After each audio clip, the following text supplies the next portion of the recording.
Leo's Legion, Three Down Bros here. Welcome to our post Grey Cup podcast.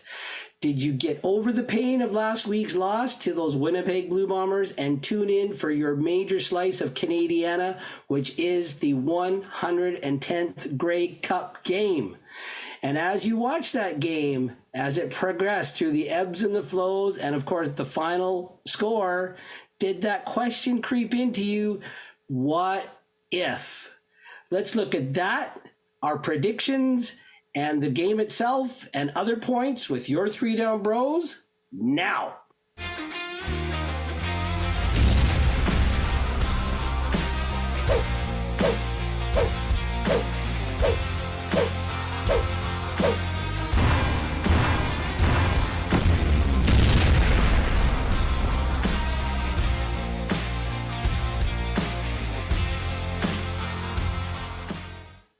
Leo's Legion, your Three Down Bros, Greg, Arthur, Roland are here in the house, post Grey Cup 110.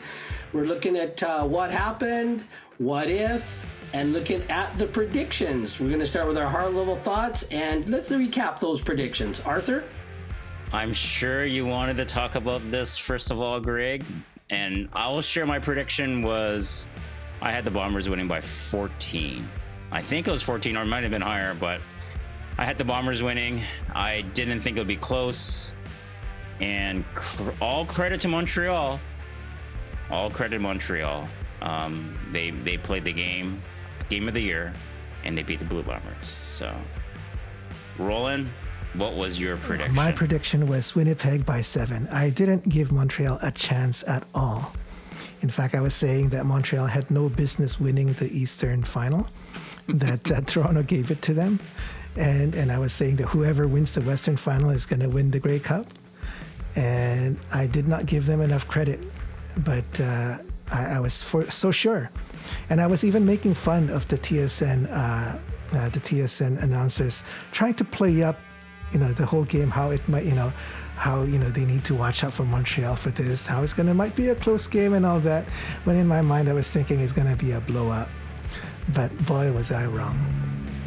And Greg, what was your prediction? Well, first off, I want to just tell you how emotional I am, because just like you said, no one believed. My prediction was Montreal by 6. No one believed me. No one believed them. No one believed them in the media world. No one believed them in the league. No one believed them in any locker room or any parking lot, any newspaper, any forum. In fact, my brothers didn't even believe me in this studio. The only one that believed was me. My wife believed in me, and I believed in me, and I believed in those Alouettes. Montreal, way to go. Glorified. I'm right for a change. Montreal by 6. You heard it here. I have to say, we were watching the game at Brother Roland's house. I haven't seen Greg so happy before in a while. I mean, he was very happy that his prediction came true. He got one over on the two bros. He sure did. I did, because no one believed me. No one believed me. Yeah, I just couldn't conjure up the excitement of not the BC Lions winning the Grey Cup. So, but all good. I'm glad your prediction came through, Greg. Yeah. In all seriousness, I don't think I was as happy Montreal winning as Winnipeg losing, because as we say, we didn't have a cat in the fight. Our Lions were watching from the sidelines at home on their TVs. But you know what? For Winnipeg to lose, someone had to win. And I got to say, the only person that believed in those guys believed in them, and it came true. But in all seriousness, I am just absolutely amazed at the way Montreal showed up. Because, I mean, like Roland said, there was no business winning the Eastern Final. Yes, they said no one believed in them. The media didn't believe them. It was all over Toronto. Toronto was going to the Grey Cup. Montreal was but a speed bump. And yes, Toronto pretty much gave it to them. It was Montreal's defense and special teams that pretty much did the bulk of the scoring, because that offense looked pretty, do I use the word shaky? I mean, we're thinking that Toronto front seven with the amount of sacks that Montreal's O-line gave up all year. it shouldn't have been that way, but it was. And then everybody figured, well, now they got to go up against Winnipeg's fearsome foursome and that defense. So credit to Montreal. And credit to the guy that picked them. I'm not gloating anymore. So other great. We'll. I mean, since you made the great prediction, what are your other high level thoughts apart from of the game itself? Of the game, I was just beyond amazed with the effort that O-line conjured up. I mean, I don't know, they were high 60s in sacks. I mean, they were more sacks than Cody endured in Saskatchewan, which, whatever that is, the past is the past. But I could not believe Montreal's O-line was able to hold off Winnipeg better than our O-line did. I mean, maybe Winnipeg's defense changed. Maybe there wasn't as much pressure. I don't know. But Cody is not the most fleet-of-foot guy inside that pocket. And I mean, they got to him a few times, and I thought, oh, okay, that's going to happen, maybe more. But when Cody needed to buy time, and when he needed time, like that last drive, they gave him that time, and he was able to just, like they said, they broke that play down. He just had to buy a couple seconds with his feet for that backside play to develop, and then Tyson Philpott, good BC boy, good on Corey's bloodline, came up with a clutch catch. And I mean, I was really impressed with that last minute drive. Yeah. What about you, Arthur? Well, I mean, you got to give props to Cody Federo. He almost had 300 yards passing. He made a couple of good runs. I think one was second and 20 or first and 20. He got like 15 yards. I mean, I remember one time, one scramble, made some big throws. Of course, nice to have Austin Mack going up and grabbing these 50-50 balls with one hand. Yeah, and I think I would say Mack had a really good game. I would have given Austin Mack the outstanding player, and of course Philpott, clutch as well as the top Canadian. It also, like, the Montreal defense, they played pretty good. Oh, they played really good, and so I think overall they played a really strong game. Just Winnipeg just maybe went a little conservative in the fourth quarter, parts into the third quarter, and they couldn't. They kept Montreal in the game. Okay, Montreal had to win it, right? But I think Winnipeg, if they were a bit more aggressive offensively, they could have created a bigger cushion. Well, Roland, what do you think? Yeah, I think I'll answer this question a couple of ways. What did Montreal do well? What did Winnipeg do not so well? I don't know about the aggressiveness. I think Winnipeg. I mean, that one interception in the end zone was Zach being over aggressive. But I think the problem with Winnipeg is a number of things. One, they have a successful formula, right? They dominated most of the games in the entire season, not just this year but last year too, right? So they have a successful formula, so it's hard for them to move away from that formula on the big game, right? They have a successful formula, and who in their right mind would say, okay, we're gonna do something different on the biggest game? But that's their strength and also their weakness, because it becomes predictable, and also the trust in the players, right? The players are all a lot of them are seasoned professionals. They know what to do. But when you have a guy like Adam Bighill and Dalton Schoen who are not 100%, they're gonna say they want to play, right? No one in their right mind, especially at that level of competitiveness, no one's going to say, "Coach, take me out," because I'm not 100%. But it cost them. One touchdown was caused by Adam Bighill, possibly because of his injury, and had the backup, who I think played okay, his backup, been there instead of him, who knows?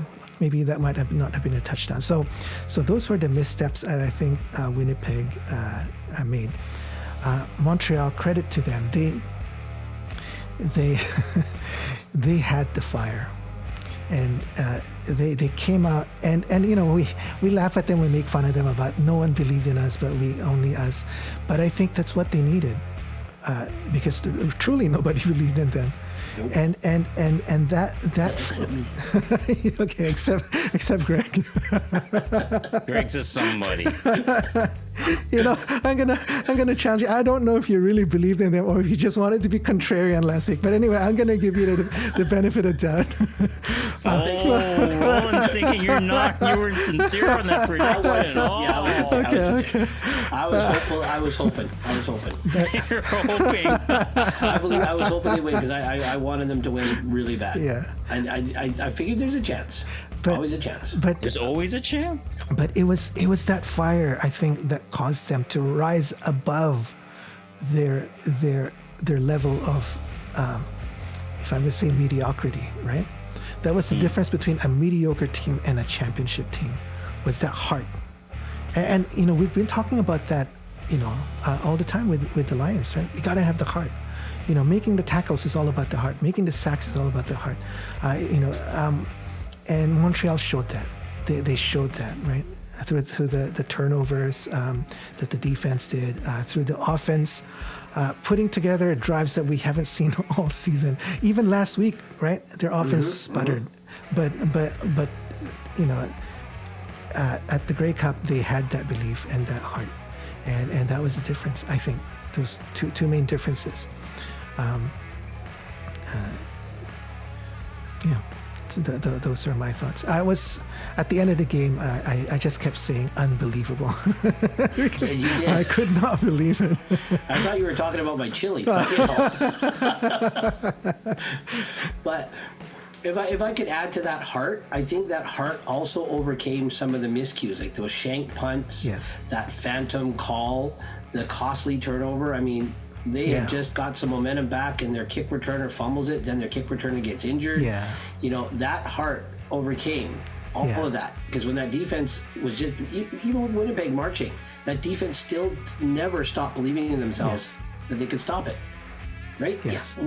2 shots from the 1 yard line. Montreal doesn't get in going into the half. Yeah, exactly. I mean, to all football pundits, that would have been a huge momentum swing. That's they're right. down by 3, but now they're getting the ball back in the second half.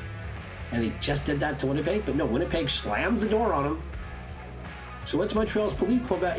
Most teams would be dejected. Yeah. Dare I say, certain teams that we key on might have been dejected. Oh wait, there is no pun intended on that key on. Anyway, I'm just saying, teams that we talk about do not have that emotional quotient to overcome that stuff mentally, emotionally, whatever it is. Montreal did, and I think you're bang on with the heart. Yeah. The hard stuff. Yeah, so kudos on them, because that takes a certain level of character that they showed in this game, right? And I, to be honest, I don't think they can repeat it. And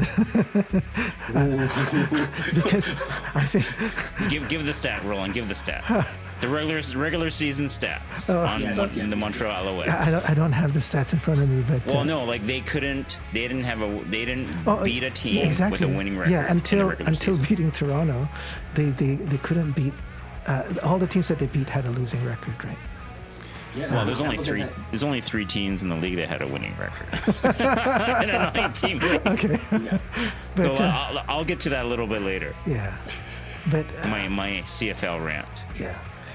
So it was a shock, but it was a pleasant shock. It's hard to feel sad for Winnipeg, because on the one hand you think that I'm trying to feel sad. Because next year is going to be even harder for them, right? So yeah, it's going to be tough. But so if I may add, the biggest difference, in my opinion, between the 2 championship teams that Winnipeg was able to produce and then the last 2 years, the obvious difference is Andrew Harris. When the Winnipeg offense sputters under Collaros, they usually just hand the ball to Harris. Yeah. And Harris makes a difference. But go ahead. Oliveira was there, and he's I don't think the drop off between Harris and Oliveira is that big. I think it's the play calls. So I would say last year, Oliveira was a bit of a drop off. He didn't have a good Grey Cup game last year. Nope, neither did some of their defensive stars too. You're right. So, yep. This year, Brady had a fumble. It was in the third quarter, right? Yeah. Montreal was gaining momentum. Yes. And he had I mean, hey, it's not all on Brady Exactly, Oliveira. yeah. But I'm just saying that was a key point. It's a key point. But yep. In the previous championship runs for Winnipeg, it's not like Zach was all world. No. He struggles. Yes. And he has the ultimate safety valve in Andrew Harris. That's I mean, right. We're talking about Andrew Harris 3-4 years ago, right? Yes. So, of course, we're not talking about Andrew Harris, current day Andrew Harris, Yes. right? But back then, they could just give the ball to Harris, or he would just take a swing pass, or he'd be an outlet. Yep. He would just make plays. Like, he would make plays, and it would be amazing in the Grey Cup. He's a gamer. Like, for whatever reason, he would make plays. The plays that Winnipeg were not making in the last 2 years. In the fourth quarter, when they just needed momentum to get a little bit more points. We're not talking a lot of more points, right? We're just saying a little bit more points. And even yesterday, they just needed to make some first downs, not punt the ball away. We're not even talking about they needed to score points. They just needed to hold on to the ball. Yeah. And that would have been prime Andrew Harris time. Yeah. Oliveira couldn't get it done. I don't know if you can say that Oliveira couldn't get it done. Was he getting what were the play calls? You know, I mean, other than that one fumble, were there? I don't remember. They were passing the ball after the pass to Lawler was intercepted. Yeah, but that's not on Oliveira, right? That's the play call. Oh no, I'm saying that, but that was in the third quarter. If Collaros didn't get a pass out since that interception, that means what are they doing? It's either they're running the ball or he's throwing incompletes or he's getting sacked, right? Well, so it's not like Collaros is passing a lot in the third and fourth quarter. After that interception, Collaros didn't dare to throw the ball downfield. He was gun shy. We know about that a little bit, right? MDC Lions land. So, yeah. But I'm saying he had ample opportunities to make it different. So to me, because I remember Winnipeg, they struggle offensively. Andrew Harris bails them out. Yes, I agree completely. In the past. Yes. Yeah. I just don't think Oliveira. I mean, we're talking about Andrew Harris, one of the best Canadian running backs in league history. So to Oliveira, this year he won the most. I think most. Well, he was the West nominee for a while, most outstanding player. He had a great year. His Grey Cup performance was okay, but it needed to be better. Like Zach had maybe a CC plus game, right? Yeah. Collaros had a CC plus game, so Oliveira needed to raise his level. So that to me, that's one of the differences. Yeah. Well, I would tend to agree with both Roland and you. In Roland, I don't think you can say Oliveira didn't get it done, but he didn't get it done at key times. The fumble, and then there was that Zach was checked down, and then it was like you said, typical swing pass to what would be Andrew Harris to Brady Oliveira, and he got smacked. That was covered. I mean, Andrew Harris would have made something happen there. Vintage Andrew Harris. And Oliveira got smacked. I mean, Oliveira was dominant on first down, second, moving the ball, but, he wasn't that take over the game when you needed him to. Like Roland said, they've got that formula. You're up, now it's Oliveira time. And he would just run over people. Dare I say the Western final. But Montreal was able to stop him when the stop was needed. He was hit for losses. And then again, if Oliveira can't make it happen, generally you have Dembski or Schoen. I mean, pick your poison. But I think Roland said when Schoen's not exactly 100%, he's not that downfield threat anymore. Dembski's not 100%. He's not that downfield threat. But they made great things happen to keep drives going, but not at the critical times that they needed to keep drives going. And I think that, like you said, Arthur, that's the last couple of years, because shown. I mean, the teams have figured out how to take that away at the right time. Yeah. There are certain teams that I would like to see figure that out by next year, November 2024 in BC. We'll leave it at that. But yeah, I agree that Oliveira didn't get it done at the crucial moment. So I just pulled up the game play-by-play for the Grey Cup. So third quarter, when Winnipeg's first drive, it was a pass and then a 7-yard rush by Oliveira, 7-yard rush by Oliveira, another pass, Prukop rush, Oliveira 1-yard rush, so that was not that good. Another pass, then an interception. Okay, so that got killed with an interception. Next drive was an Oliveira rush for 4 yards, a pass, Oliveira rush for 12 yards, a pass, a Prukop rush, a penalty, Oliveira 3-yard rush, a pass, then a punt. Okay, and then fourth quarter, it was a 5-yard rush by Oliveira, a sack, then a punt. So the sack killed that one. Next drive, a pass, Prukop rush, Oliveira 8-yard rush, Prukop rush, Oliveira 5-yard rush, pass, Oliveira 8-yard rush, touchdown. And then next one was a 2-yard rush by Oliveira, sack, and then a punt. So I'm not sure. I think Oliveira as a player, was okay. I mean, yeah, he made a mistake with the fumble. But how many times did Harris fumble? Harris has fumbled a lot too. But He has. But not at key times when the momentum is needed or needed to I mean, don't get me wrong. I would take Oliveira for the Lions, and if we had that production with the Lions, I'd be ecstatic. But I'm just saying, I mean, we're looking at differences, right? Yeah. Like Winnipeg's lost 2 in a row. Yeah. And you could say Andrew Harris is not there. Maybe the Winnipeg defense has taken a step back in the last couple of years. But I just remember Harris making big plays in clutch times. Yeah. And I mean, like, man, look at I'd be going. This guy's making plays. Where was that when he was with the Lions? Yeah. Well, he was making plays with the Lions too, but he definitely got better when he went with Winnipeg. Yeah, I mean, they're a great team, but Yeah. and a great O-line. But like, I was like, how come he's like? I was saying, how come he's not making these plays with the Lions? Because that last year with the Lions, it was not a good year for him. No, but that was all the coaching change, being told he can't deal with the O-line. Yeah. I mean, there was a whole pile of crud that went on from the top it was down a whole here. bunch of So crap. But That was too bad. Our Grey Cup winning year, he was solid. Yeah. 2011, yeah. Yeah. So, you guys want to talk? What if had the Lions beat Winnipeg? How would we have fared with Montreal? Should we make a prediction? Well, can't really predict because it's a hypothetical. But Who what starts? Greg Yeah. starts. Yeah. Okay, so we beat Winnipeg and Montreal does everything that they did during the game. Yes. Right? Yes. TUV. I think we win. Really? Okay. Yeah. Okay. Why? The weather conditions, the way they were, we don't have that running game, but we never had that running game when Montreal played us here.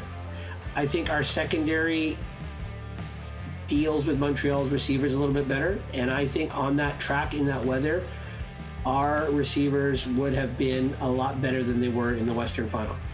I mean, that surface was pretty much like dome field type conditions, and I think we would have been fast on that track.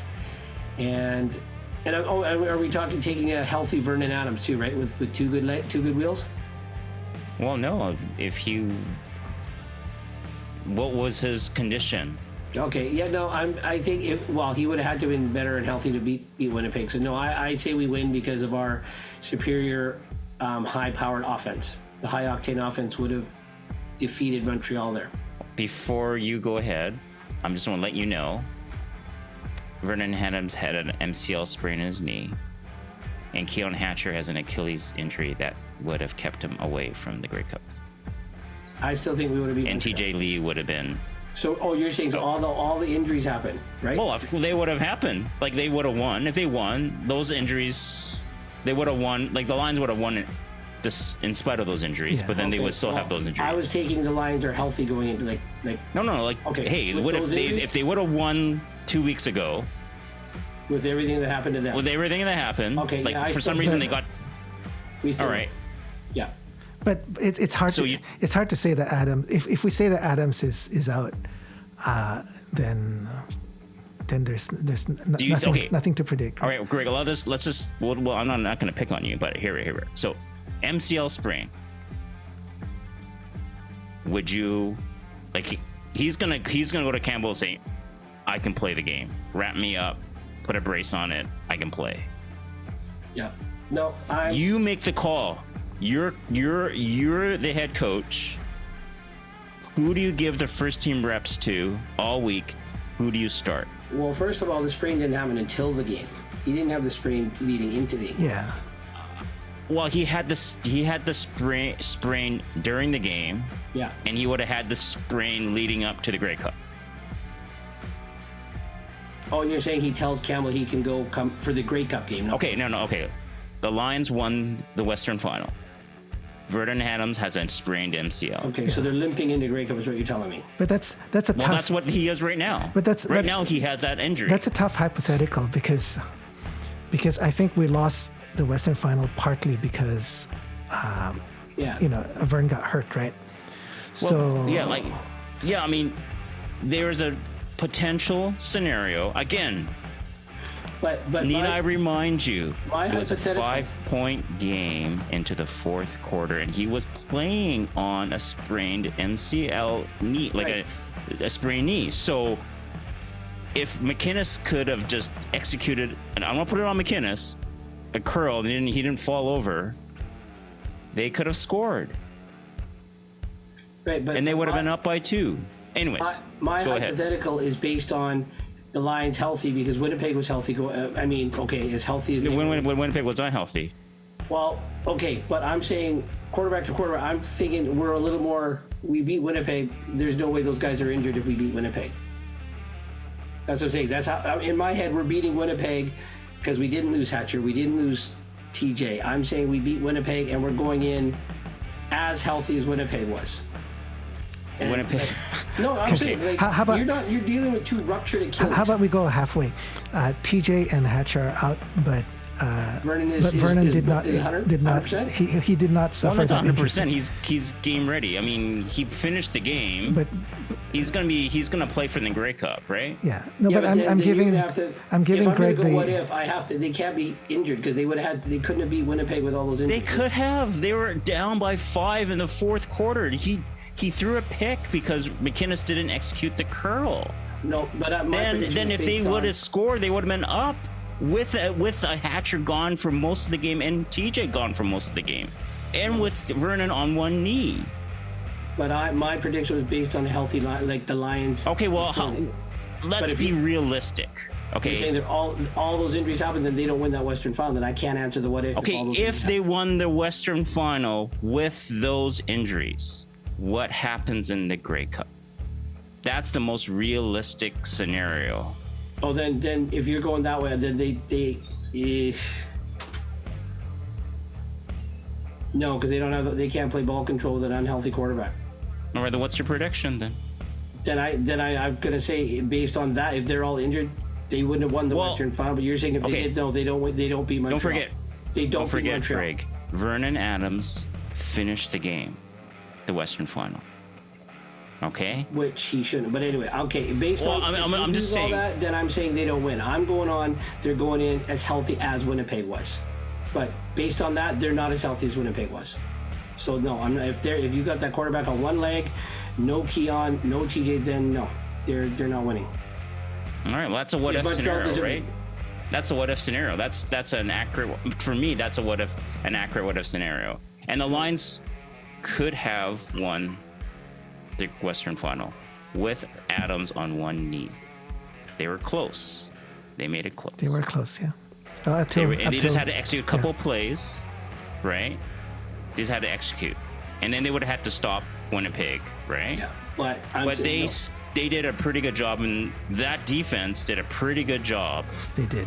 Apart from that opening drive, for the rest of the game, the defense really, like the Lions defense rallied. Yeah. So anyways, all right. So you have with Winnipeg, you have Montreal, Greg, you have Montreal winning the game. With those injuries going in, yes. The outcome's still the same. We could not have beat Montreal without a healthy VA, with no Keon and no TJ, no. All right. How about you, Arthur? Vernon Adams I'm just gonna say, like, I don't know like how bad this MCL sprain is. I know he was probably wrapped. He's gonna play the Grey Cup. Yeah.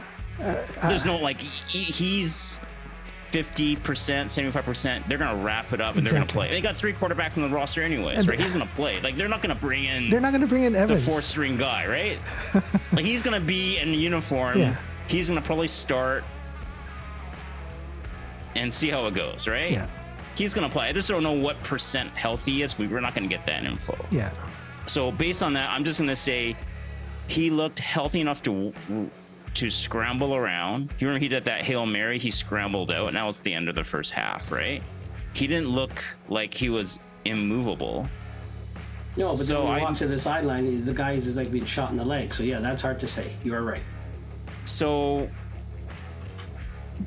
I would say he's 75%. I have to I don't know I just have to say he's 75% healthy. Okay.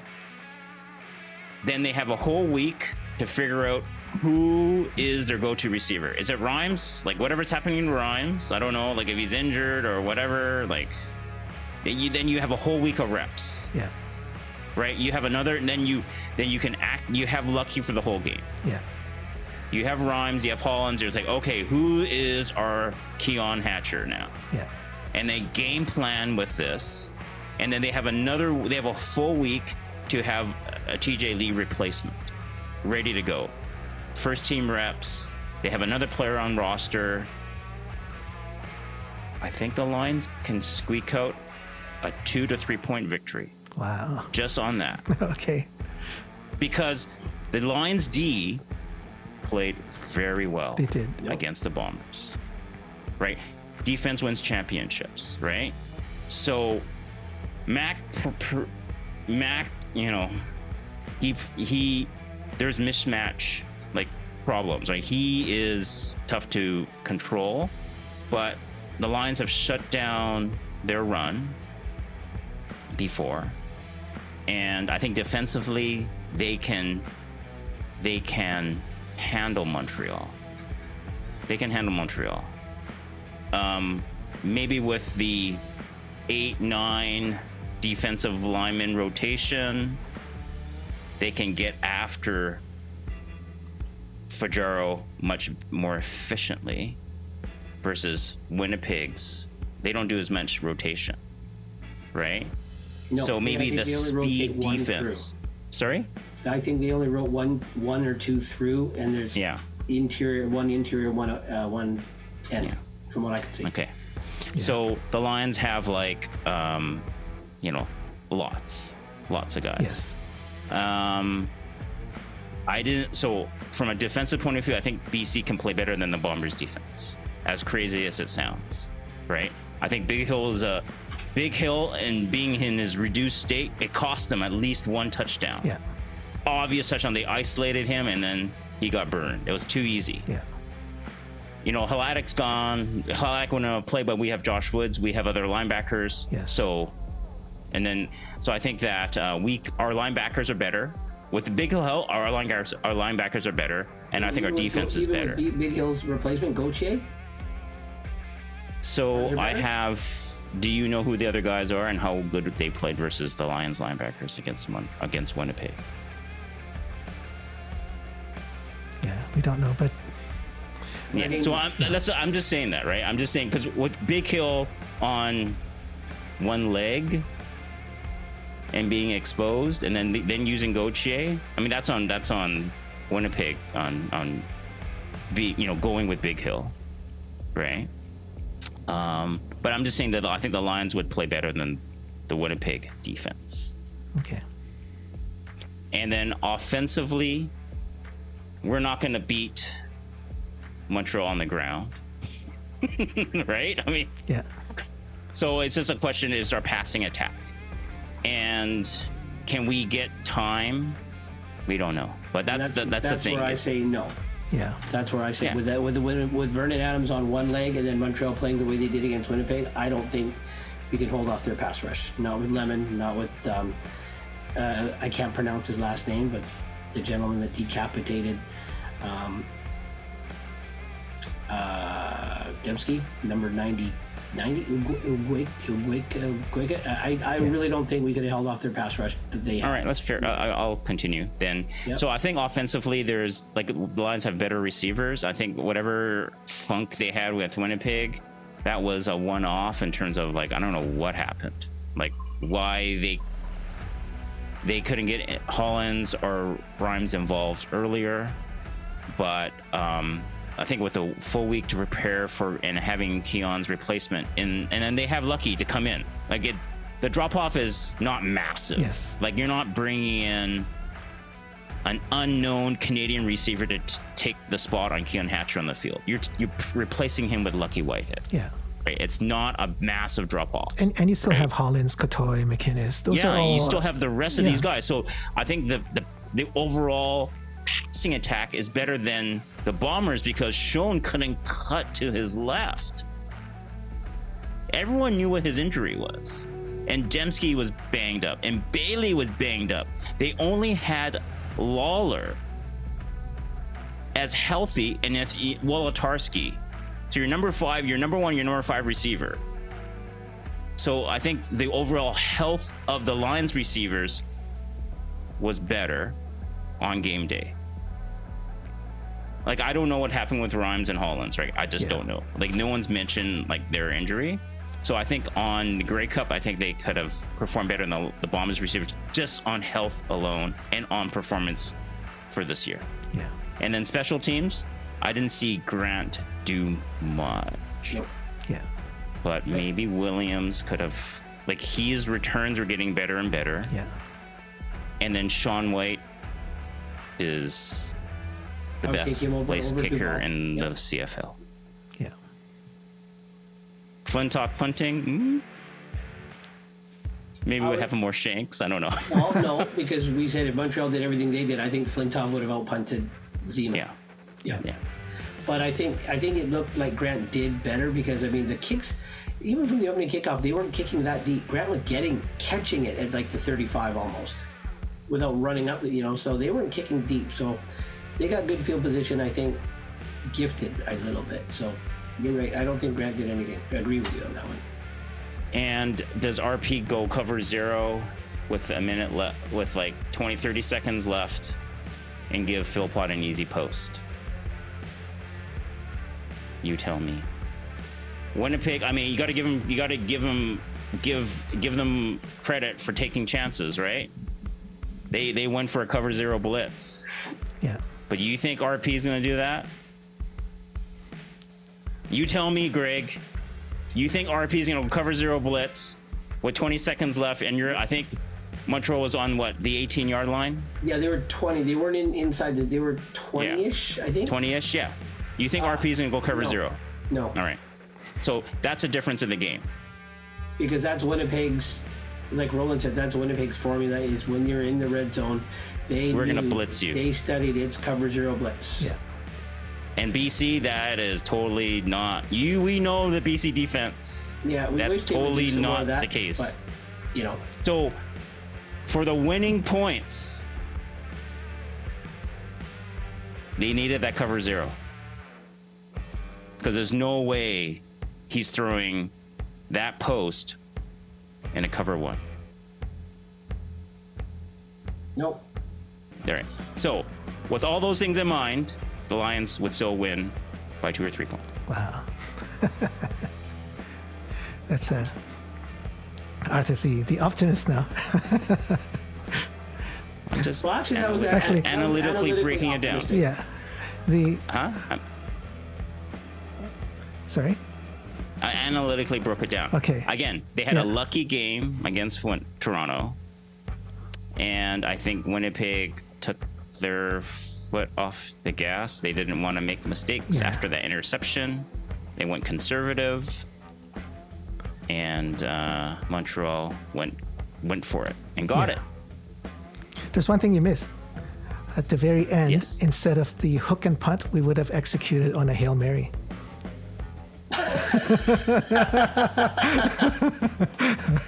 No, but all kidding aside, I think analytically, I agree with you. Analytically, but if you ask me for my hypothetical prediction, I think I would still lean towards Montreal, and I'll tell you why. Because something that analytically you can't capture is what I mentioned at the beginning, which is the heart.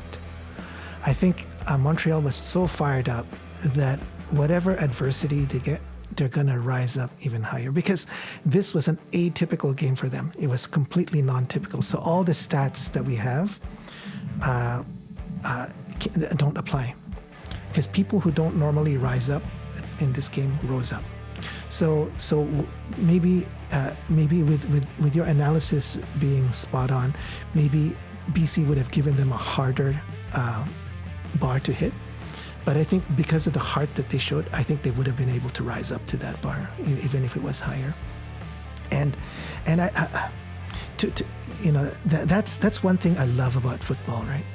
You have the underdog. If they can somehow have that, manufacture that heart, which we showed in spades, we saw in spades with Montreal. I can't prove it or defend it, but what I saw, in the way the Montreal players played, in their eyes, when they were, so focused, that's something that the Lions need to acquire and learn. I think Winnipeg had that too in the past. I think they lost a bit of it. And I think Montreal was able to get it just at the right time in the season. I think that victory over Toronto I still think it's a fluke, but I think that played into them getting the heart this week, because they saw that, hey, we could do it. So when Toronto was a long shot, now that belief has come in. It's no longer a long shot. If we can beat Toronto, we could possibly win the Grey Cup. And that heart, I think it's hard to quantize, right? So my feeling is that with BC coming in, Montreal might have still been able to pull it off because of that heart. I don't think with that heart, I don't think anything about BC would intimidate Montreal, knowing that Adams is a week off a bad wheel. Right, I really think that is I agree with that the heart thing, because if BC encountered the adversity that Winnipeg did, I don't know if they'd be able to bounce back. Yeah, but I don't think Adams, with as injured as he was, even with a week's recovery, I honestly don't think he would be a difference. Like, he couldn't escape the pressure. I really don't think so. Yeah, because of course we saw it, right? Montreal was willing to gut it out. They really gutted it out, right? Because they were performing at a level that they haven't performed before, but they were really gutting it out. And could Winnipeg have outgutted them? Yeah, I think they could have. They had the ability, but they didn't, because of the lack. They didn't have as big a fire. They made some mistakes. Yeah, they did. But when it, it's the little things, right? Like, that one interception where the Montreal guy just, laid up for it. And so yeah, it's non-quantifiable. So stats don't show it, but that's where I think, yeah, that's my feeling anyway. Anyway, I think the BC defense rises. There's more takeaways there. I think they dictate the game. I think the BC defense, a speed defense, it's a long season. They dictate. They got some veterans in the secondary that can make a difference. Yeah. And Peters is the best cover guy one-on-one in the league. Yeah. Yeah, and he took Mac away the game they played here, and in there he took Mac away. I mean, you just don't know, right? Yeah. It looks like, Sankey and Lemon, they that leadership is solid. Hey, kudos to them, right? Who knows? Maybe Peters, Betts, I think they're hungry. Yeah. They're very for hungry. Sure. And then in the scenario where the Lions have finally slayed the dragon, beat the Bombers. They beat them twice in IG Field in a year, in the same year. If they won the Western Final to get to the Grey Cup, right? Yeah. They won the Western Final in IG Field. What is their makeup? They are confident. We took down the big guys from the West. They would have a ton of momentum. And you know what? Even if VA couldn't go, Evans, they counted him out. You think people counted out Cody Fajaro? You think that? How many people counted out Dane Evans? Yeah. How many people counted out Dane Evans? To come here. But I would have to counter the Lions coming out of there confident. Again, our hypothetical was everything Montreal did, they did, right? So that 3rd down and 5 that the guy catches, I think number 17 caught it over top the Winnipeg guy, landed on the Winnipeg guy that we thought he didn't go down, he could have kept running. That was 3rd and 5. So that still happens against the defense that's got more talent, more ability. All of those plays where it was 2nd and 18 on the sack and Cody runs for 15 to set up the 3rd and 5 that they had to go for, that all still happens against BC. But maybe not. Well, no, maybe not. The linebackers might be faster. We went into the hypothetical saying everything that Montreal did in that game, they still did. That's what you guys told me, right? Well, I mean, not every play. I mean, Montreal's go up against a different defense. But I said, so when you asked me, I said, but anyway, I've made my. Well, I mean, it can't like, and if you're saying that, then like they're not playing the Lions, right? The Lions have a bit. But I asked that question going in when you asked me to make my hypothetical. I said, okay, so that means Montreal has done everything they did in that game, and you guys said yes. But anyway, well, I don't. Okay, I don't understand what that really means. I mean, because it's a different team with a different strength and weakness. So they're coming in with the same health. They're coming in with somewhat of the same game plan, but if they would game plan differently, right? I don't know. Possibly, it's hard to say. Anyway, I've said no, and but the one thing I wanted to add here is that if they finally slay the dragon, you say that they're coming with a lot of confidence. I would have to disagree with that because based on the emotional quotient I see our Lions team with, they have an emotional hangover going into the Grey Cup. You know how they say those big emotional wins, you just don't have it the next game? I think that's what affects our team going, and that's another. And then Montreal wouldn't have that. No, well, no, they'll have all that heart and the belief coming. I mean, everything with them is to say, I don't think we come up. We might have all that confidence coming out of the Western Final, but I don't think we have that heart coming into the Grey Cup because we've been emotionally spent. The Lions aren't emotionally strong enough. They're still learning as a team, yeah. Yeah, even if we slay the dragon. They're not. I don't think they have enough to bottle that and to transition to the next game. They'll all be woo, we did it, and then they'll be flat as a pancake coming in. That's just from what I've seen this team do emotionally. That's true. Okay. That's just my opinion. It's your opinion. Okay, so I'm gonna call that for the discussion. It was an interesting hypothetical. We don't know, right? Because it didn't happen. But that's should have happened. But anyway, that's why we love football, right? Because anything can happen. Let's go to the next segment, which is a look back at the season. Just thoughts on the Lions team this year, and then the last segment will be a look ahead. Where do we go for 2024? So we'll start with a look back to 2023, kind of wrapping up the season. So just, thoughts, anything about the season. Guess we can maybe start with you, Arthur, and then we'll go Greg and then me. Yeah, I always thought that this year was a preparatory year for the Lions, building toward the Grey Cup. They had some younger players play some key roles, and they wanted to see how they would do this year. Yeah. Like Ben Haladek, some guys in the secondary, the D line. They could have kept Lemon, but they say, you know what? Let's go with a younger player. Yeah. Let's see how they do. If it was a Grey Cup or bust year, they would have maybe kept Lemon. But this is a growth year. So everything I thought it was a growth year. They lost their all-world quarterback, Nathan Rourke. And they had Vernon Adams the backup. And then they kind of just got another backup and then promoted Vernon Adams. So from a quarterback competency point of view, they lost quite a bit.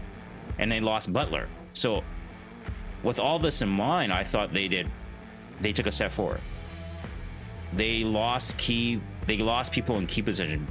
They lost Butler. They lost key people in key positions. They were still able to, win a playoff game and give Winnipeg a run for their money in the fourth quarter, middle of the fourth quarter. They were charging and then, 5 points down, like I mentioned. So I still think they made some steps. They learned some lessons on adversity.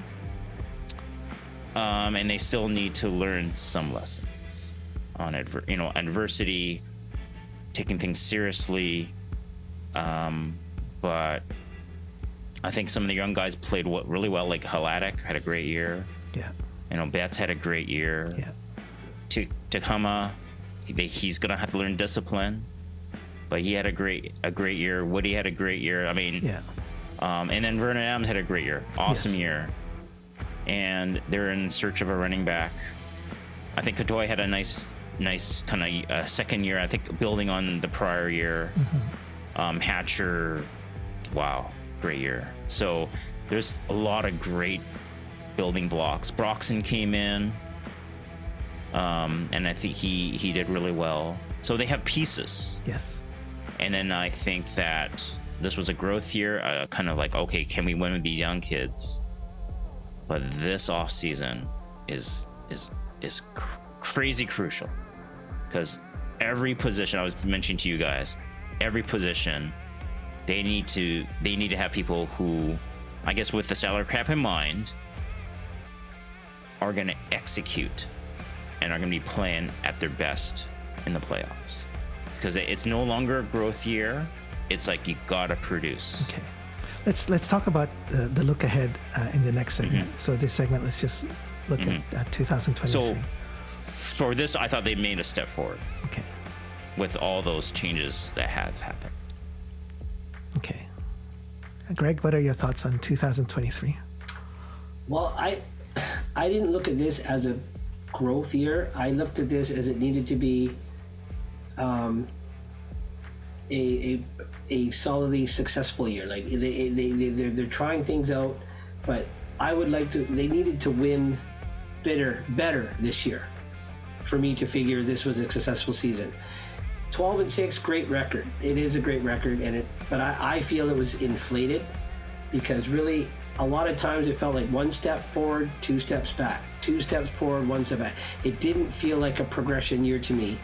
And then when you hear them talk about every game, we got to get better, they didn't seem to get better to me. They didn't seem to build consistently. Like I said, it's like this. And I mean, I will admit, I said the quarterback drop off in our inaugural episode was humongous.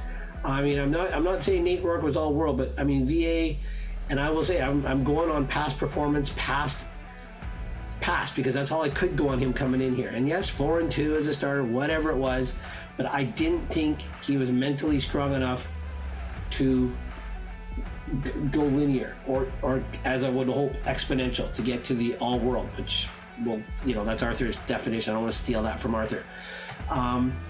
We said we had the best quarterback room on paper in the league, and oh my God, were we wrong, right? I mean, I'm sorry. A 4th-string quarterback should be able to get short yardage. I'm sorry. A 5th-string practice off the injury list should be able to get it.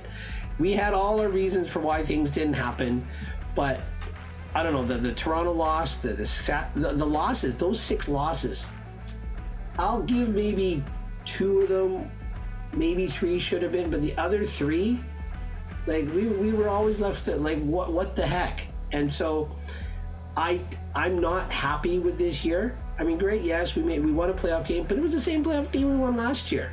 It was the same team we beat last year. We needed to win the Western Final for me to say this was a successful year. Because if the Grey Cup is next year, you didn't do anything to build or grow towards it. You ended up exactly the same way you did 2021.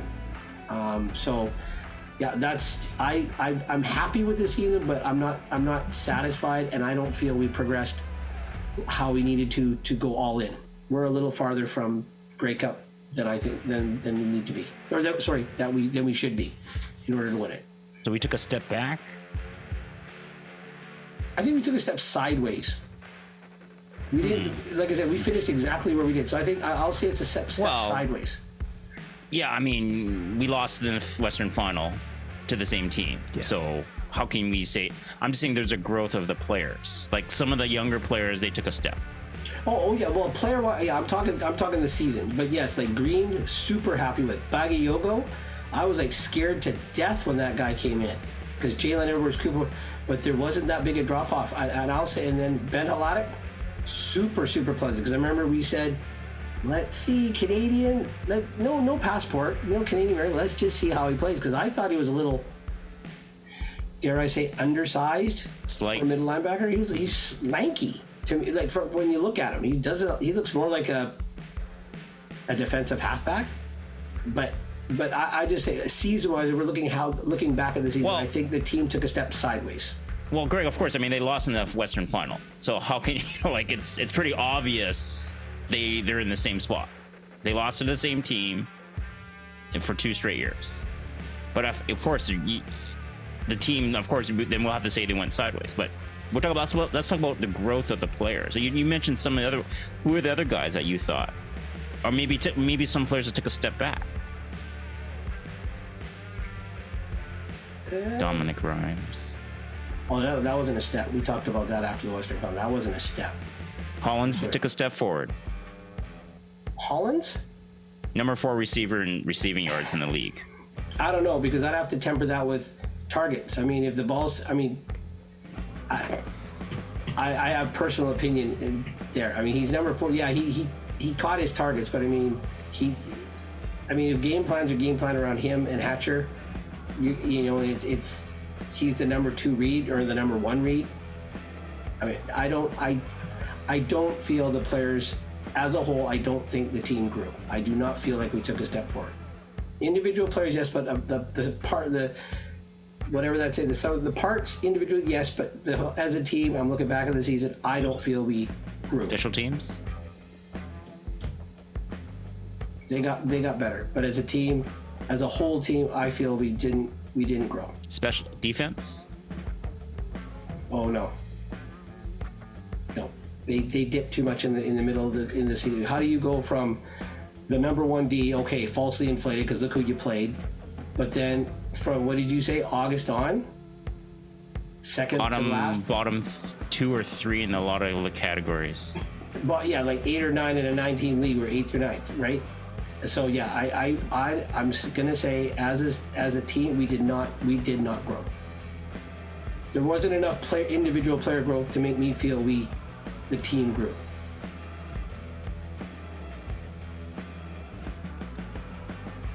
The cold, hard truth from Greg. How about you, Roland? I had a lot of poo points. Come on.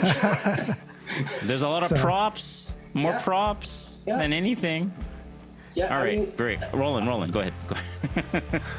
So, the previous year, 2022, Nathan Rourke's year, was almost like a fairy tale year, right? No one knew who he was. Comes out and he's like one of the best quarterbacks we've ever seen in the league, right? And he carried the game on his shoulders. Those accurate passes. Just so so focused and being able to pick apart the defense, right? And then we come up short. We lose to the Bombers. Bitter pill, and then even a more bitter pill was that he goes south. We lose him, right? So coming into this season, our albeit temporarily. Let it go. Coming into this season, our expectations were low, right? Lower, I would. Yeah, definitely. Yeah. Lower. It was, we were really concerned about the quarterback position. But we started off the season really well. And suddenly there was hope. Vern Adams was playing a lot better than we thought he could. Our defense started off the year as lights out defense, right? No, whole swaths of no touchdowns, right? But then partway through the season, the opponents started figuring us out, and what they figured out was our all-in strategy on being a pass-only offense, right? And that was our weakness. I think our biggest weakness is we couldn't run the ball, and not because we didn't want to, because it was built into our team. I'm going to step on a limb and say that the management, for whatever reason, built that into this year's team. So in light of all that, I do agree with Arthur that we have improved in a lot of places. I think the fact that we're able to get to the same spot with Vern Adams instead of Nathan Rourke says a lot. Like for him to be able to get us to where we are without a running game says a lot.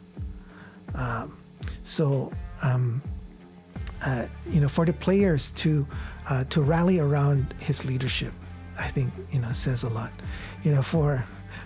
For us to have the leading sack in the league, who broke the record. I think so. I do agree with Arthur that as a building year, we have a lot of building blocks that we can build on. It's not complete. We don't have the full foundation. Okay, there's gaps in our foundation, but what we do have, I think we can be very happy with, because we do have strong foundations. Was it enough? Obviously, it was not enough this year, and our opponents took advantage of that, right?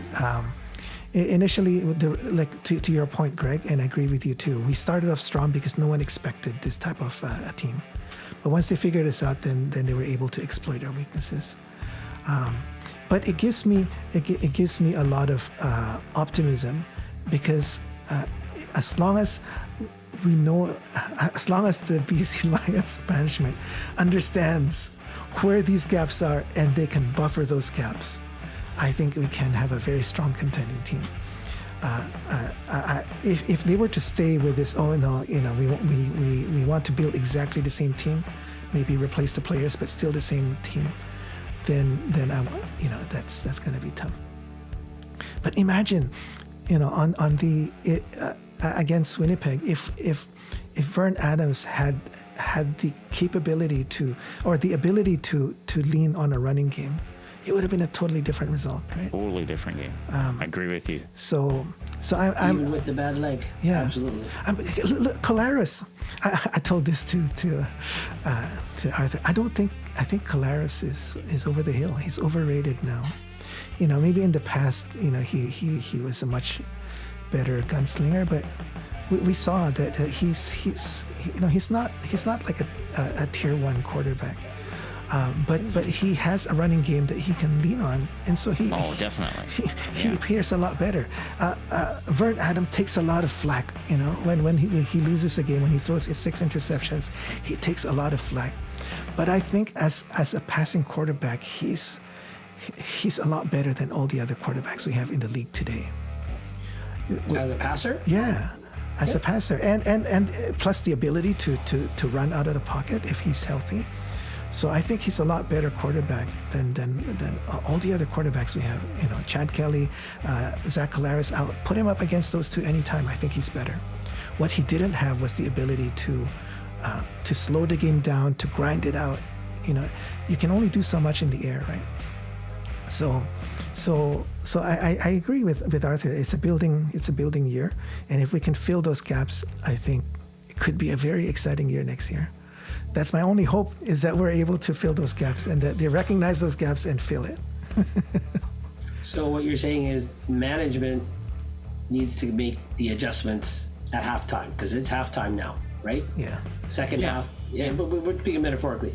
And I wanted to throw, like, if Vernon Adams had the legs that he did in Calgary against Cal in the Western Semi, and I'm going to be really optimistic here, and you guys can rip it apart, I don't care. If Vernon Adams was as mobile in the Western Final as he was in the Western Semi, even with Hatcher going down, then I have no doubt, like you said, Arthur, 5 points down in the fourth quarter. If we had a mobile Vernon Adams, we win that game going away. Yeah. Even with no Hatcher. Yeah, I mean, and no running game. Even with him on one leg, they were close. I mean, just right. We talk about the curl pattern, and then like McInnes blew a tire. He was tired, right? Because he was the number one receiver all of a sudden. Like, it's like things like this. I think that because Hatcher was massive part of their game plan, and he was gone by the second series. Yeah, it was a massive loss. It was a massive loss, in-game loss. Yeah, and they had Lawler. They got it out a little bit, but. He got it out. He had a great game, but again, you're throwing to him, and he's getting keyed on, right? And you're putting him in that position to be the go-to guy. You need that mental fortitude to, like, every play matters, because you're the go-to guy.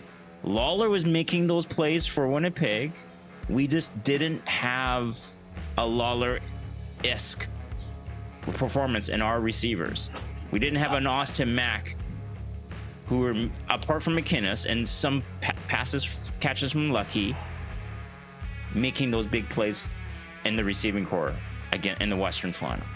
I'm going to have to throw this in. I don't think it's a Lawler-esque ability. I'm going to go with Lawler-esque heart and desire. If McInnes had that desire, I don't care how tired you are, you make that curl pattern, because you know you're the go-to guy. I think the whole team maybe deflated a little bit losing Hatcher, because they don't have that, like, they don't have that emotional quotient to overcome. That was too much adversity for them to overcome. But I'll say that whole team, they got it. Like you said, they kept it close. 5 points, man. But 5 points in the fourth quarter on the road. Come on. If they had the heart, if they had that emotional quote, that X factor we talk about, they would have kept it. They would have won it with everything they would. But the way you're making it sound like they got blown out. They did not get blown out. I'm just saying, like, again, that curl pattern. Okay, if Vernon Adams was mobile, maybe he sees McInnes legs give out or whatever, and he takes off for the run. I'm just saying. He's throwing before he even makes the curl. The ball's already in the air. It's great. It's a timing pattern. No, I'm just saying he ball's in the air already. But you get I'm the one of three again. We didn't grow. You guys say growth. I say no. Well, I mean, I think Campbell's brought in a lot of young players, and this is year 2 or 3. Some of them year 2, some of them year 3 of growth. So this is the next year. This year and the next year is when that pays. Some of them are going to be free agents, right? But this is the time to see. Okay, and then we still have some more guys who are here for another year, right? A lot of guys who are signed for next year. So we will see what happens. Let me throw this question out. Do you guys? We looked at the players and their growth. Do we think the coaches have grown? Roland, you go for it. I go first. I think RP definitely has grown. I think on the defensive side, I think he's grown. What was that one game where he just switched it up? I can't remember now. Edmonton. Yes, Edmonton. That's when no one knew how. Trey Ford was 4 straight wins. Exactly. Him and Kevin Brown were running. They were like running roughshod over the league. That's right. Yeah. That's right. And no one knew how to beat them, and he did. And then after that, everyone followed his blueprint, right? So I think RP definitely grew. I think McSimic also grew in the sense that he was creative, right? And forming a team where it's a pass-only team, I think that was creative. I think he underestimated the necessity of having a strong running game. But did he just work with what he was given? Maybe he knew he didn't have a great running back by the time he sees it. What do you think? I don't know, because going with Mizell over Hardy, Hardy proved at least in one game that he had the ability to go downfield and to block, right? But then they went back to Mizell, so that's a coaching decision. So two different starting quarterbacks in 2 different years. Yeah, and different attributes or characteristics. Yeah. Yep, different abilities. Yeah. So I think he did grow, but definitely a lot more room to grow. Yeah. So those are the 2 main coaching that I want to talk Special about. teams. Special teams with the return of. They brought a different child in. You can't say the child grew because the child that was supposed to grow didn't with stay the here. return of what's I forgot his name. Jankowski. No, Janowski. the special teams coach. Benavides? Yes. How can I forget his name? With the return of Benavides, we saw a huge difference in special teams. So from that perspective, it grew, right? I mean, we had to replace the. And what about the head coach? Yeah. In-game adjustments or Yeah. Having the team prepared. That one, I don't have much to compare on from last year, but definitely that's a room where he can grow. So preparing the team, we talked about this offline, right? He comes across as someone who's very laid back, and maybe that filters down to the team, right? Where they're just laid back, just try to keep an even keel. Don't let your highs be too high. Don't let your lows be too low. But sometimes you got to get the highs, right? That's what Montreal did to win the Grey Cup. And if he doesn't do that, who will, right? So is that an area I think that he could grow? I think he should. We talked about when he was the head coach of Ottawa. They when they first started, that was a team that was on fire, right? They got to the Grey Cup in their second year, was it? Or was it the second year? Yeah, I can't remember. Yeah, like that was Burris and Trevor Harris as quarterbacks, right? He had a great D, and then So he has a lot of potential for sure. He knows what he's doing, so that I'm not going to take away from him. What I would like to see is. Like what you guys said, heart, and also the halftime adjustments. We've talked about that. So, is that more on the coordinators or is that more on the head coach? The head coach can, if the coordinators are not doing, the head coach's job is to kind of nudge them. Hey, do this, right? So he doesn't have to take over their job, but he needs to prompt them or kick them, right, if needed. Last question about the head coach. So, who makes the call? You're up by 1 or 2 scores in the 4th quarter, and the Lions go conservative. Is it the OC that makes that call, or is it Campbell to go conservative? If you're up by 1 or 2 scores, you know it, right? Like that last home game against the Bombers, where they should have won that game to host a Western Final, they went conservative. Yeah, I don't think. Did they go conservative? They just go pop gun and go and just. Well, they went a bit above because they were up by 10 points, right? At one point in the 4th quarter. So to answer that question, I think. Oh, did we lose Greg? Okay. I think usually it's not a game time decision. I think usually it's something that they've planned out pre-game. So they look at scenarios, right? If this is the scenario, this is how we're going to react. If this is the scenario, here's how we're going to adjust. So it's a call that's made, before the game. So they've kind of all worked it out. But having said that, during the game they can override it, right?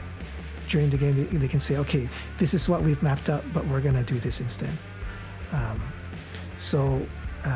So I think it's a bit of both, right? Initially, maybe the coaching staff decide this is our overall game plan, and we just execute to that. But during the game, either one of the coaches can either the head coach can go to the OC or the OC can go to the head coach. Hey, I think we should adjust and do this instead. It all depends on that hierarchy, because if Campbell's a defensive-minded coach, he may just default and take the input from McSimic. Right? Some teams are like that. It's if the coach is not an offensive-minded coach, But then sometimes they will override it. Like Pete Carroll is a defensive-minded coach, but he decided to pass instead of run. But, you know. I don't remember that. I'm not going to remember. Go back to that play. Come on. I agreed with it, but anyway. You agree with it? Yep. But that's we can have show. a podcast regarding that. Yep. We'll talk to our whole producer. Podcast regarding that. So, anyway, that was So that's you're my saying take. the coordinators have grown and head coach, there's room for growth, but did he grow? He grew? Hard to say. Because, you know, his... How many years has he been here now? He was here the year before Rourke, right? With the Riley, he was here with Riley, right? Because he was Gainey's... Yeah. He was the last Gainey thing before Gainey left, right? Yeah, he was here before Hervey, COVID, but then they didn't have Hervey. any... Yeah, so he's been here 3 years, right? He finished up his 3rd year. Yeah. So Riley, Rourke, Adams. Yeah, 3 different... Yeah. Yeah, for McSimic, 3 different quarterbacks and 3 consecutive years. Okay. Yeah. Okay. And all pretty different. Oh yeah. So who wants to go next there? Gregory, you can go. I would have to agree with Roland. There were blips. I would like to have seen more growth, but my question is, did the coaches grow? And I think they did. Just not enough to get to the Grey Cup. But no, they grew. Campbell, I like what Roland says. He comes across as laid back, and I think there's a difference between laid back and calm, because you can be calm with an underboiling intensity like certain coaches have, and I think, to me, that's what Campbell's missing, is the intensity.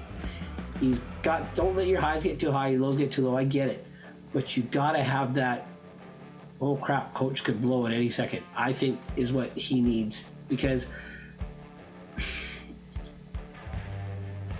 he took the team with different players, different things to the same level, I get it, but if I had to hear it, I heard it way too many times this year, I didn't have the team prepared. That's your job.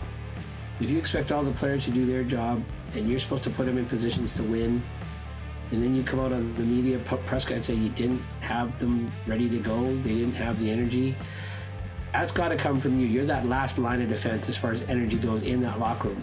The pregame speech, whatever it is, that's where Campbell, I think, needs to grow.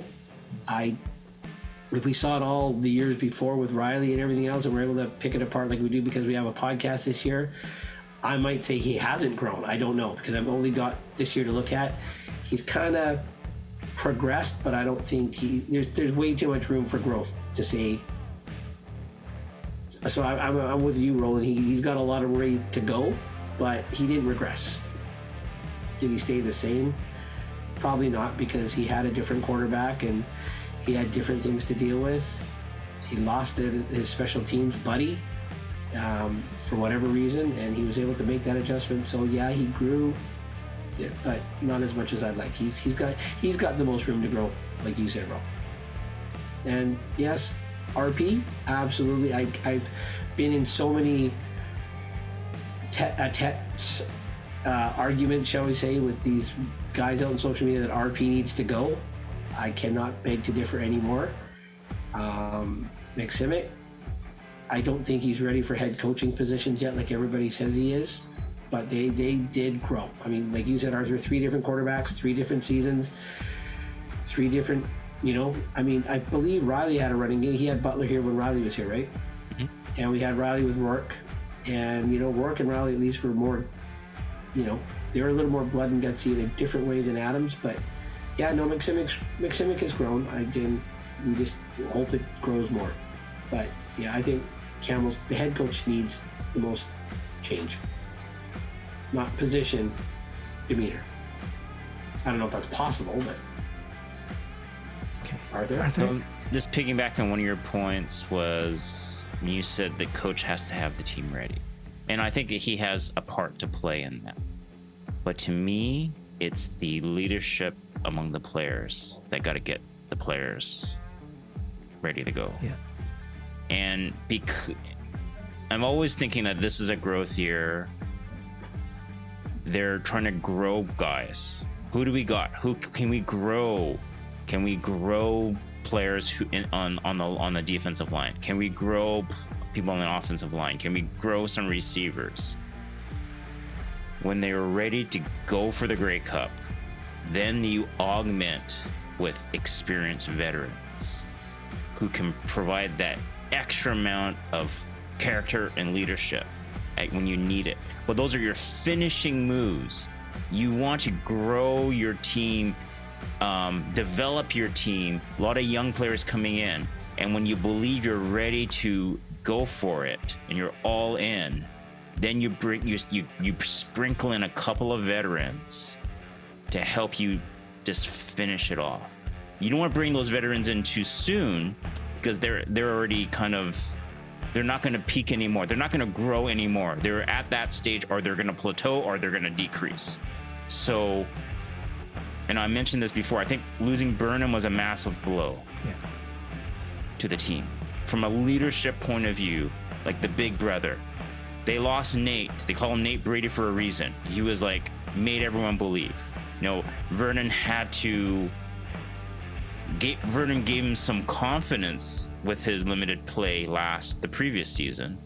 And then, doing all the things in Tacoma, bringing all the offensive receivers in. And then that showed some leadership. And then his demeanor when we were at practice, remember? Yeah. So I think he was proving to them that he can be their leader. But he's just not Nate Rourke. I mean, Nate Rourke had one of those special seasons that he was going to break records, like all-time records, right? And so I mean, that's personality difference too. Yep, absolutely. Yeah, personality difference. And I mean, Vern's a bit older. He's more of a leader than say Nate was. Nate's just like, I'm a young guy, right? Yeah. But so it's a little different. But I just think that the leadership, like the players got to come ready. You're professionals. It shouldn't be like a 40s, 50-year-old head coach like whips you in shape and gets you ready. You got to be ready to go. And so it's you don't want to let down your brother in the dressing room, the guy you're putting on the pads, and the guy beside you, he's going to do his job. You better do your job, and you've got to be ready to go, right? So do I need a coach to tell me that? Heck no. I got to be ready to go. Or else someone in the locker room is going to come to me and say, hey, you got to pick it up. So do we have that kind of leadership in the locker room among the players to keep the other guys accountable and whip them into shape? Roland, you mentioned like Sankey, Lemon, they had these guys and the Alouettes that got them ready. Yeah. What did Sankey and Lemon say? We guarantee the win. Yeah. I mean, that's a little, it's swagger. They're trying to build some confidence, right? But they did it. They actually did it. Speech. I mean, we don't know what they were saying in the background in the locker room but you know what? They both made key sacks, both made key plays. Yes. Yep. And they backed it up, right? Yeah. So I think the Lions need to get a little bit more character, a little bit more leadership than they had. I think they lost some. They try to retain as much leadership as they can. But I think they need a little, like we mentioned, they need a little more toughness in that. So I don't want to put it all on Rick Campbell. Yeah. I still think sometimes he gets a little conservative in the fourth quarter when we have the lead and he let the teams back in. But again, the Lions' recipe for success is they get a lead early and they build on it, and they have this offense that can just go to town on you. And then it forces you to pass on them because their Lions are up by 2 or 3 scores. Yeah. So there's a certain way that the Lions win, and that's their comfort zone. That's their wheelhouse. I think that Rick Campbell has to develop other ways to win. It's good that they kind of gutted out some wins. I guess Ottawa was a great game, but usually when and I can see where Greg is getting some of this commentary is, when the Lions aren't ready to play and then they're down, can they scratch and claw themselves back in the game? I mean, of other losses, I think the one in Saskatchewan, they were out of it and they scratched their way back into it, and then they had to score in their last drive and they couldn't. And then that was a game that if they scored a touchdown, they would have won. That's only one loss. I'm not going to count that last win against the last loss against Calgary because they kind of like mailed in the game. So really, it's just 4 losses. They weren't going to come back out of like the full 18 game season. So 4 games.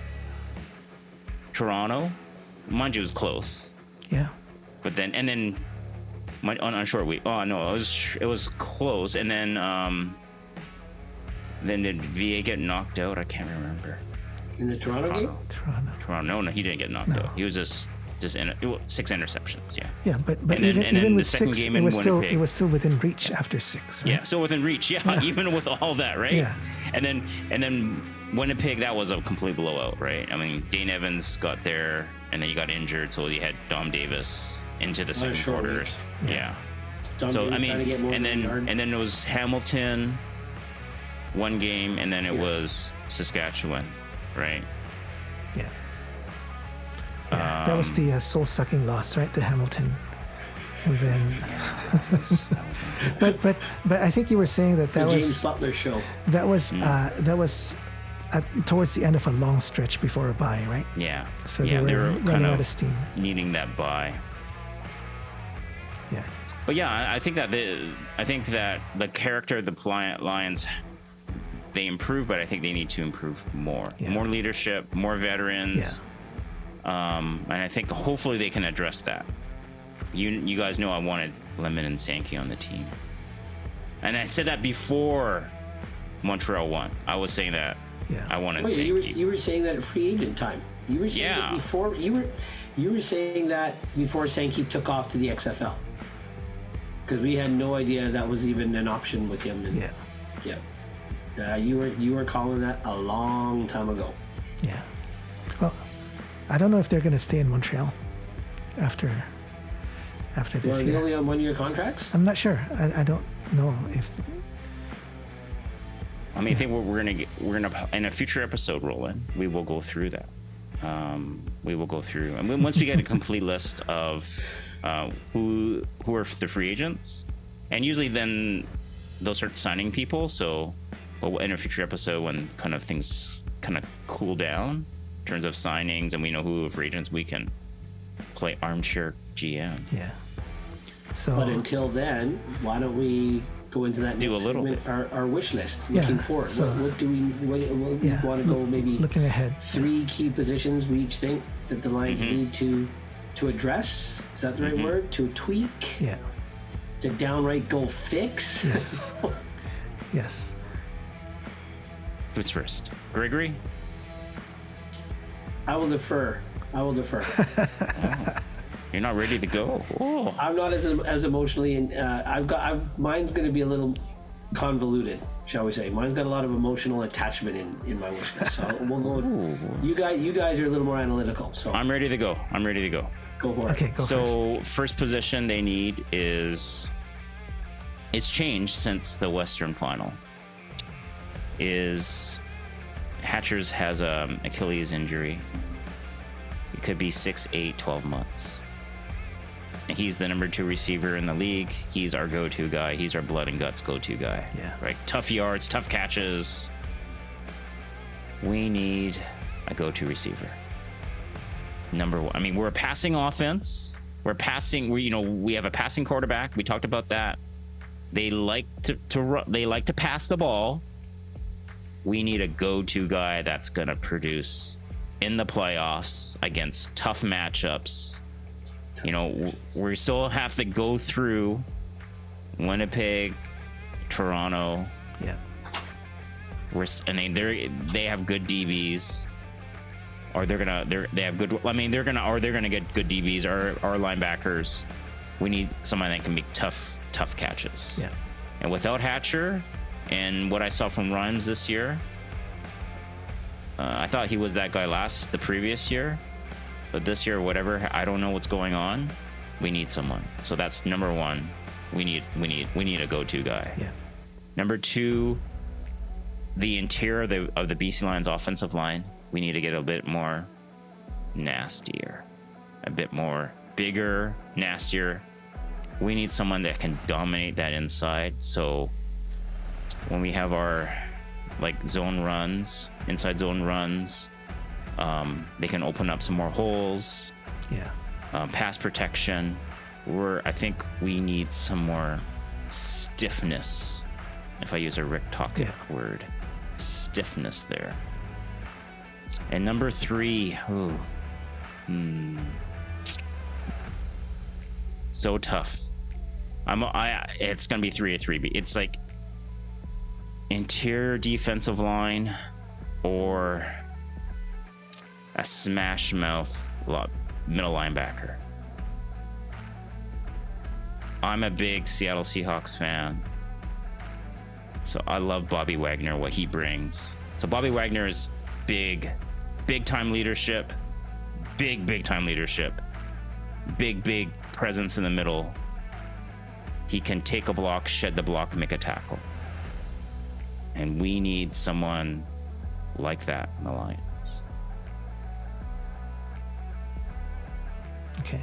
And I'm out. So that's your you're saying top three priorities. Smash mouth linebacker over interior defensive line. You were saying. I'm torn. Okay. Because Josh Woods played well. But both him and Halatic are free agents. So that position's in complete flux. So to me if I have to bring an American in, because that's Josh Woods, then I need a smash mouth middle linebacker that will lay the smackdown on anyone in that middle. I want someone that will punish and hurt anyone with a ball coming through that middle. Yeah. And to be able to hurt in a graceful way. A graceful way. A disciplined bully. A disciplined bully in the middle. All right, Roland. Okay, great. Those are good. When I was first thinking of this, I didn't take into account that Hatcher is going to be out. Because with Hatcher, if Hatcher was not out, I'm happy with our with our receiving core for the most part. Some adjustments, but not like a must replace. So I guess let me go with my top 3, assuming that Hatcher's in. Of course, we know that may not be the case, but number 1 for me would be a bigger, more aggressive running back. That's number 1 for me. So someone like a Harris, someone like an Oliveira, someone like a Ouellette. I think it's going to be night and day if we had that. It's going to complement our current, Vern Adams a lot. It's going to complement a lot of things that we complained about, right? Being conservative when you're ahead. Well, you can do that if you got a running game, right? If you got a running game, you're just gonna keep the ball, time of possession, and you can do that with a strong running back. So I think to me that's number 1. Number 2, I agree with you. Offensive line upgrade, and then number 3. Number 3 is run defense for me. So yeah, that's a toss-up, I guess, between interior D-line or middle linebacker. I like what I saw, with Josh Woods. So, and I love our D-line too. It's just that they're not hefty enough. They get pushed around, right? So if we made some minor tweaks there, I think, and just added some heft as part of that rotation, then I think that might be enough, even if we kept our existing linebackers. So that's kind of my thoughts. Of course, so yeah. Mm-hmm. If Hatcher is out, then that's going to have to play into the picture, right?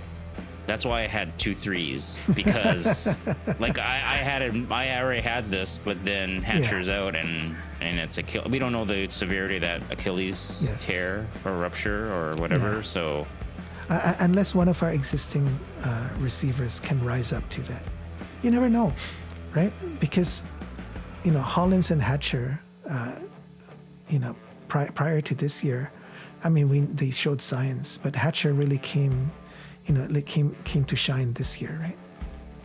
So, could Hollins or McInnes or Katoy, can they be developed into that kind of a go-to receiver? Very much so. Yeah. I mean, the prior year, Rhymes was like second in receiving. He was their number 1 receiver. Yes. And then depending on Hatcher and Whitehead were like 2 and 3, very close. Yeah. They're both 1,000-yard receivers. Yeah. And then this year, Hatcher took the next step, and the other guys dropped off a little. Well, Rhymes dropped off quite a bit. Yeah. But yeah. Hollins is smaller than Hatcher, is right? Yeah, Hatcher's tall. He's slight. He's very slight. Yeah, Katoy is tall. So, could he be a Rams replacement? I don't know. I mean, yeah, maybe they can. I mean, he's Canadian, so that works on the ratio. So they get him the ball a bit more. Yeah. I mean, he had some good games, I think, down the stretch. Yes. And against Calgary, that last regular season game against Calgary, they were just passing the ball to McInnes and Katoy. Yes. And they got a lot of workload. Yeah. So sometimes you gotta give people opportunity too. So maybe that's a possibility. Yeah. Okay, that's my thoughts. Let's go to Greg. All right, Greg, you had some time. Your convoluted thoughts. Yeah, my convoluted. Okay. Again, with Hatcher being where he is, with Hatcher being how he is, we need to. I was going to say a go-to receiver, like a gutsy. You're not winning the ball from, like, again, height has nothing to do with it. Ability and talent, it's the desire. And with the salary cap and with Hatcher, I think no one's going to take him, so he's going to stay here because he's injured. But I think we keep the receiving core the way it is and develop one of those guys, because we have a go-to blood and guts guy here that I am emotionally behind, that we have pumped the tires of on this podcast. Do not let him go for too many reasons. So receivers are fine, but we need an intelligent running back that can go north-south. We need a strong, durable, hefty running back. I'm going to say kind of like that Robert Drummond, Sean Millington kind of size, which I guess, is that what they're considering Ouellette and Harris size? Like some brutality with some speed. You guys are mentioned, like, well, I was asking about Roland. Those are all Canadian running backs. Will you be okay with an American that does the same thing?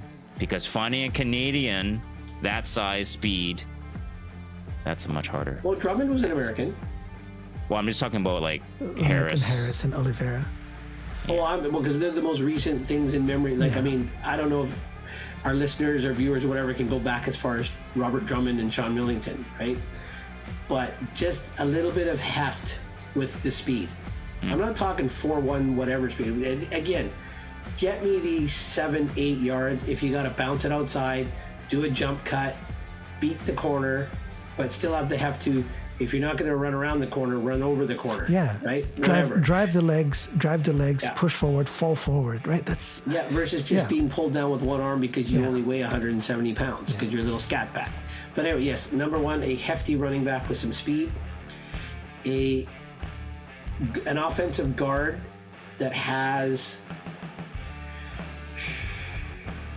a mean streak, a Rob Murphy mean streak. Again, am I dating myself? Maybe. Any of the offensive linemen from the 85 Lions. We need an interior line. Again, Broxton was all right. Broxton is nasty. Perkins is nasty.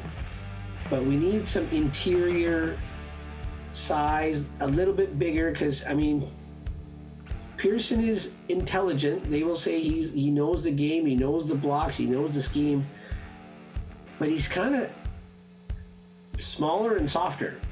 And Chung, he's a little bit bigger, but he's too soft. We need, and Couture, I honestly thought he'd be a meaner upgrade coming from the Winnipeg offensive line.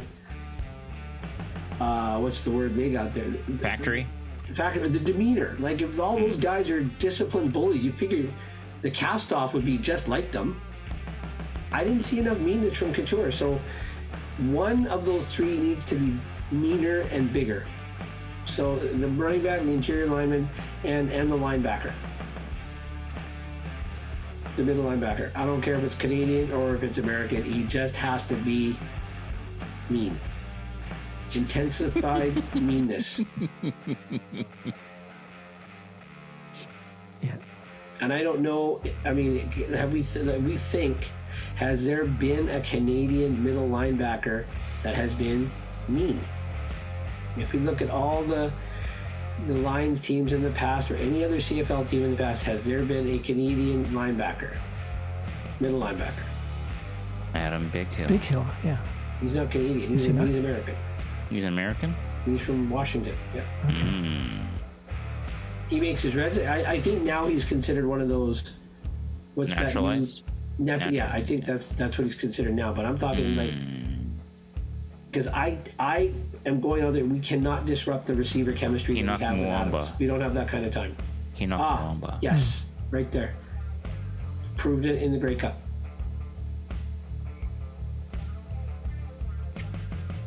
Yeah, it's hard to find, right? Yep. Maybe there's Americans out there. I mean, it's a key position, right? But it all depends, like your ratio, right? It's like how many Canadians you want in your receiving core, how many Canadians you want in your O line, how many Canadians you want in your D line, and then your linebackers are secondary, right? So it's a balancing act. Well, that's our armchair quarterback episode. This is just our wish list, right? Yeah, but it's just so the ratio makes a huge difference, right? Yep. That's when we can decide who we want, right? But yeah, I think we're all agreed on the linebacker and the running back and interior line for sure, right? Yeah, linemen, offensive and defensive, middle linebacker.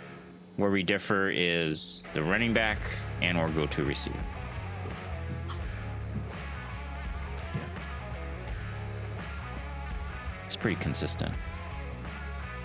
Basically, the positions we complained about. Because now, see, if you get there's one person who complained about another position. Great. Well, is that? Well, yeah. Well, are we talking returner? Yeah. Yeah. Well, we can fix that. We can fix that easy. But again, that's armchair GM episode. That's not this. All right. But think of that now. If you got that meaner interior offensive lineman, then you don't really need. You just need a capable running back. You don't need a super stud running back, because if you got that mean offensive line and they open it, then a decent capable running back should be okay. I don't think so. Still have some heft and durability though. I think we need to have a mean running back too. Definitely bigger. Yeah, because if you look at the other two teams in the league that are, other than BC, who are considered top tier, right? Winnipeg and Toronto, they don't have just average running backs. They've got strong running backs with a determination to get that extra inch, extra half a yard, right? But did they discover Ouellette? Because I don't think Ouellette was labeled as that running back. I think they just he kind of surprised everybody, didn't he? Kind of replacing Harris slowly, and all of a sudden, boom, he came out of nowhere. I mean, they had him before Harris. He was just growing his craft, right? Now he's gonna get paid, but he's an American too, is he not? Isn't Ouellette a French name? Yeah, but I believe he's an American. I thought he was an American. Yeah, not sure. But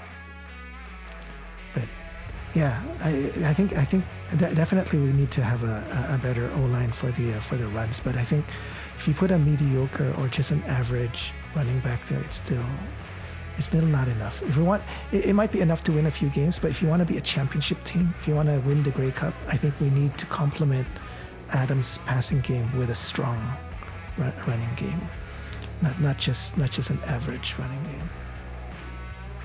Covington, Ohio, in case you guys want to know. He's from Ohio. He's American, yeah. Okay. 5'9", 208. Yep. Seems bigger than 5'9", 208. It's the hair.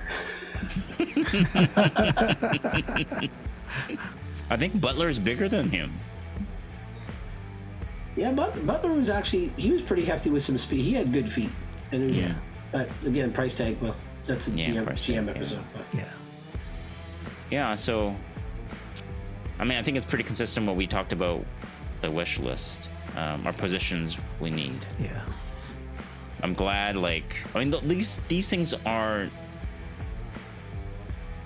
extremely difficult. I mean, if you needed, a QB, if you needed, tough, like a shutdown corner, if you needed DNs who can get sacks, right? These are prime positions. Yeah, some of them are prime positions we asked for, but the QB is the most important position. Yeah.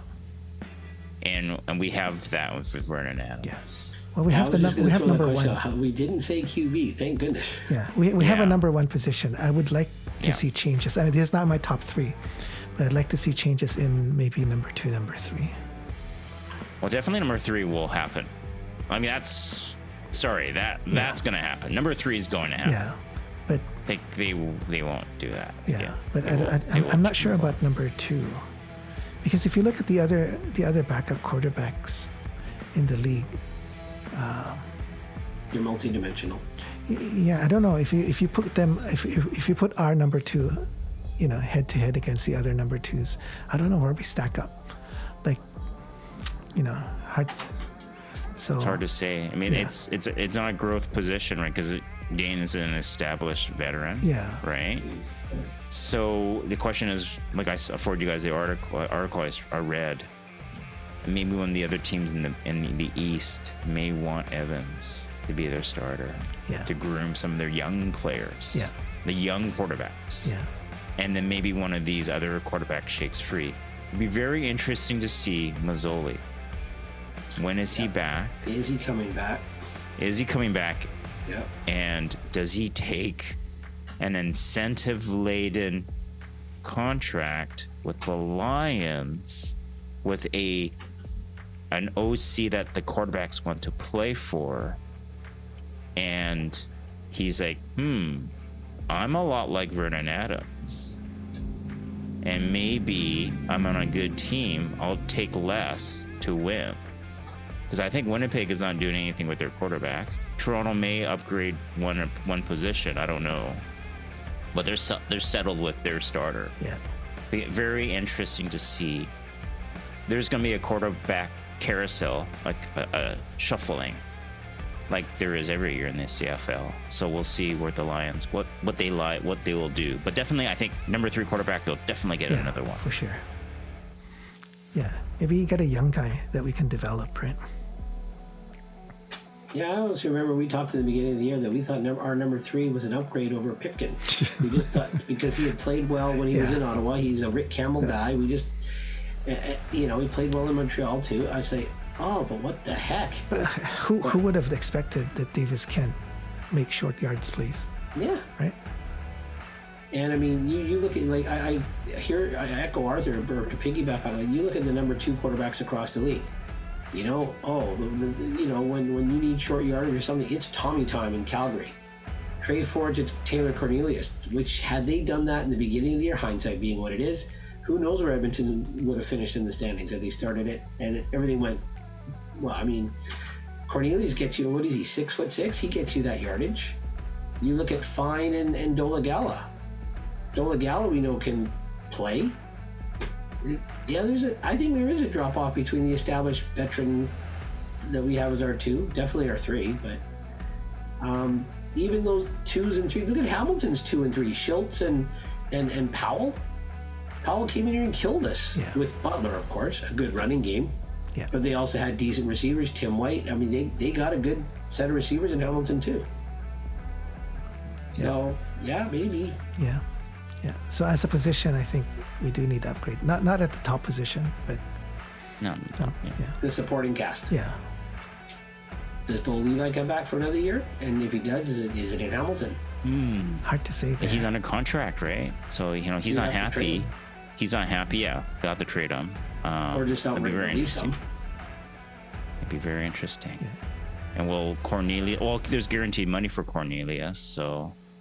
And Jones has said it's going to be an open competition at training camp again. Yeah. And then what does Saskatchewan do with Trevor Harris? He's pretty much like he played half of a game, right, or a quarter of a game, and then that was it for him. So when you're mid-30s, and there's a pretty devastating injury, and then Mazzoli, what we mentioned, like there's a lot of question marks. Yeah. Didn't we say Harris could have come back for the playoffs if they had made it? But again, is that just easy to say because they're not making it? Who knows? But Yeah. Is there still talk of Strevler coming back, or is that just, rumors? I mean, did you? There was one guy, he messaged me, he's like, yeah, I think we need to get rid of Dane Evans and Dominic Davis. We bring in Chris Strevler, who can play our running back position, and then if need be, our quarterback position too. I'm like, Strevler's a pretty big running back, but hey, strange things. Yeah. Be a heck of a Wildcat offense if you put him as a running back. Yeah, for sure. But I don't think he's going to come back to the CFL. I mean, Yeah. he wants to play. That's true. And he's got how many years now? 3? Yeah, it's been since Winnipeg's first Grey Cup, wasn't it? first or second. So the last 2 years he hasn't been here. So how much does he play? He's bounced around he have a Arizona, the chance? Jets, all that stuff. So Now he's just 2 years older, and if he didn't get a chance then, I mean, is he going to get a chance now? Yeah. With the politics in the NFL. Yeah. I mean, I liked what I saw when he was when he was up here. Yeah. I didn't like what I saw because he beat us all the time when he was up here. Yeah. So, anyway, I guess we'll call it a show. So, guys, thanks for tuning in with us the entire season. We hope you enjoyed what you saw. If you do, please give us a like, and more importantly, please subscribe. We're trying to get to 100, and we're getting close. So please help us do that. Tell your friends, get them to subscribe as well. During the off season, we're not sure exactly what we're going to do yet, but let us know what you think, and then what you'd like to see. Yeah, what you'd like to see, what you'd like to do. And for sure, we're gonna be listening to what you say, and then we're gonna be coming up with great ideas too. Yeah, let us know in the comments. As the off season is now, we're in full force. We have some ideas in terms of shows in the off season. Roland mentioned about doing a football 101 series. So just give us comments. What you want to see. What do you want us to, bash each other with opinions, and we can make fun of Greg. Let us know in the comment section. The one who predicted Montreal. That's right, man. Hey, you know what? A broken clock's right twice a day, Greg. That's right, man. Any one of our social media platforms, folks, please just help us to make these halftime adjustments that we talk about. We are that close. We are within a Dominic Davis sneak of 100 subscribers. So help us just push it over the line. Was that pushing it? Was that crossing the line? I don't know. Wonderful. Okay, thanks, guys. Talk to you soon, and have a great day. Bye-bye. See ya. Yeah.